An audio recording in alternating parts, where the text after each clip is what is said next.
Get back here, you little... What is up? Sur Ron X here with a really quick video.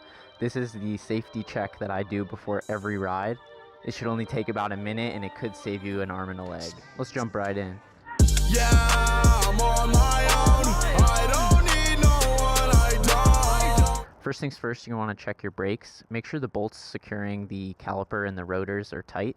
And make sure you have adequate pressure in your master cylinder. You do not want the levers to be able to touch your fingers. Check your rear wheel alignment. Make sure it's straight with the bike. Check your chain tension. Mine's always a little loose, but it's better than being too tight. You want a couple centimeters to play in each direction.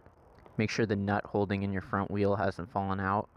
Make sure there's no loose bolts securing your handlebars. That's all I check before going on a ride. I hope this video was helpful, and as always, stay tuned. Yeah,